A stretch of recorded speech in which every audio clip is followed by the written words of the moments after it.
Hello and welcome back. So here with another retro review with The Flash in the cinemas, and that's a whole other video. I thought I would go back and look at one of my favourite Batman movies, Batman Returns.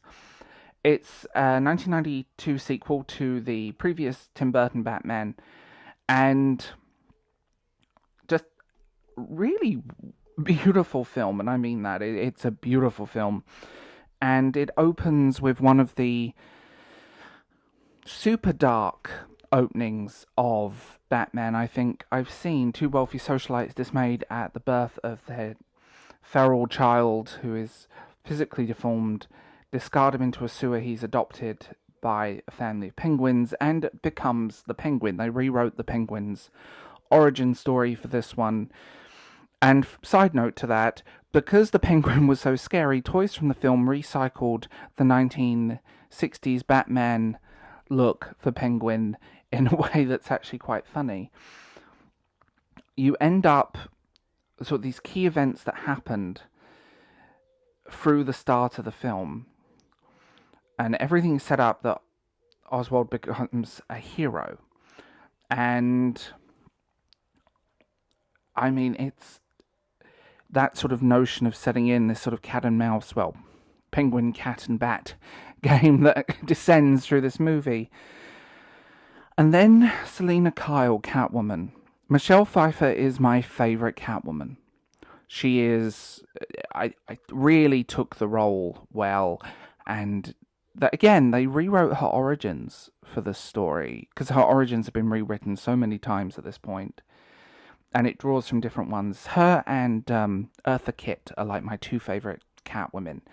So she ends up getting pushed out of a window after she uncovers a secret plot to build a power plant in Gotham, and she survives, and she returns home angry, crafting a costume, and her breakdown on screen is amazing. Michelle Pfeiffer gives it all, and that costume looks so uncomfortable. There is no way around it. Apparently she was vacuum sealed into it, so they could only shoot for so long. And you end up with this brilliantly dark plot. You have this moment of time and moment of... just watch it for yourself. I'm not going to go too much into the plot. You probably all know it. Wikipedia is free, but if you've not seen it, watch this movie for yourself. This movie tonally is brilliant. It's dark, it's gothic. It definitely draws from the 80s iteration of Batman in so many ways, and creates this very different Gotham to the previous film, but also the same Gotham. You get the feeling a lot has happened between the two. And without giving too much away, there was set up for a sequel in this and a spin-off movie for Catwoman that didn't happen because studio. So you end up with a phenomenal cast. You end up with a great chamber of characters all interacting and all doing their thing. And you see this sort of very... The plot of the film just pulls you in. Like the destruction, the deception, the darkness, the sheer grit of it. And I think Danny Devito as the Penguin was perfect casting. He just goes all out and is dark. Like, it's a dark film. I think it did underperform when it first came out, and it was down by about 5% from the previous film. And it did receive some pushback because it was unsuitable for children. It was a PG-13 movie in the States. And, those sort of groups, Parents Against Fun, disliked Batman Returns violence and sexualized content. And there were thousands of complaints. There was one aftermath of a screening where kids were crying. People were acting like they had been punched in the stomach, like they'd been mugged, to quote one of the people involved in the film. I mean, they did continue the films, but we don't talk about the Joe Schumacher movies, although they have good soundtracks. I'll give them credit where credit's due. But this film, I think for me, is the quintessential Batman.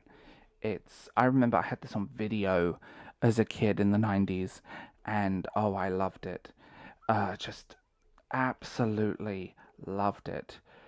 The sets are huge, by the way. Like 5%, 50% of this Warner Brothers lot was taken up by the Gotham sets. And a little bit of trivia for you. The actor who played the Penguin in Batman 1966 and Batman the movie 66 was asked to play his father, but the Penguin's father, but illness prevented him for him. And it's just this brilliant film.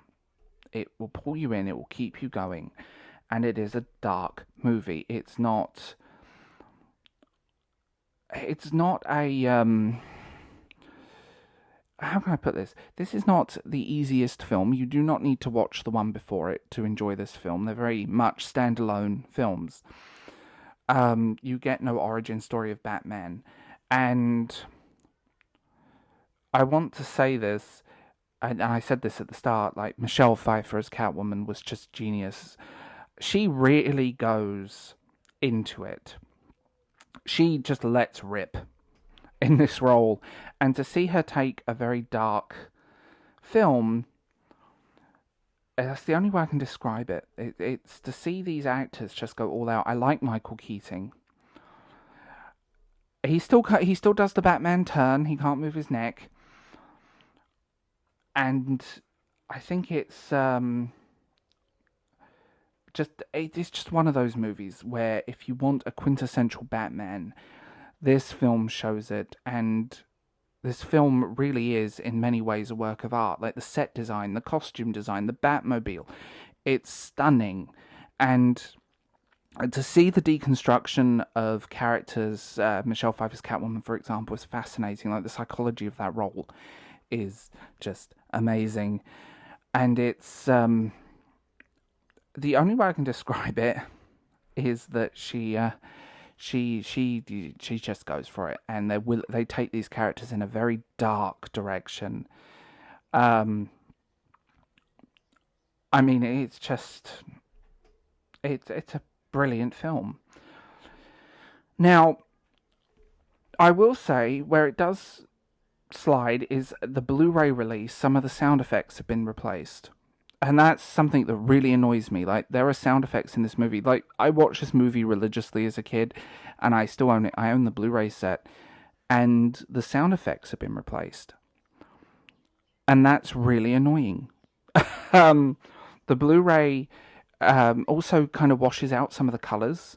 Like, the rich blue-black tones of the film are replaced with more grey tones on the Blu-ray. I don't know if that's how it was originally shot or not. But the Blu-ray does suffer. So if you can track down the original DVD release, that's probably my favourite way of watching it, because it is the film as I remember it. Although, that's just my nitpick. Like, it's a stunning movie no matter which way you watch it. And I will give credence here, the soundtrack is epic. The music for this film is iconic. And the opening theme, the Batman theme, was reused in the reorchestrated and reused for the Batman cartoon in the 90s. Like, the whole thing it's spectacular to watch. I do laugh because there's obviously a little bit of product placement, but that's not uncommon. I do giggle to myself with Michael Keaton sprayed black trainers. I think, interestingly, with this film, and the only way I can describe it is bitter chocolate. The tone of this film is dark. The sense of this film is dark. The aesthetics of this film is dark. The writing is dark. The characters are dark. And like bitter chocolate, it gives you that sense of satisfaction, but it does leave that darkness as an aftertaste, which is not necessarily a bad thing. I think we live in an age where comic book movies have become childish cannon fodder, and this kind of sets a benchmark for the portrayal of Batman and Batman movies, which has been missing recently. that's the only way I can describe it. It is one of honestly, my favourite superhero movies of all time. And just absolutely perfect in that sense. It's not too long. The pacing is good as well. Keeps you engaged. And in an age of 2.5 hour long movies, you don't need 2.5 hours to tell a story sometimes. Sometimes it can be reasonably short and sweet. Just absolutely spectacular, and definitely one to watch if you've not seen it, or revisiting this movie is always a treat. So tell me what you guys think in the comments below, and I will talk to you guys later. And side note, the Flash movie video is coming up. I'm still editing it, and it's taking a bit of time because I had some technical problems, but it's all good.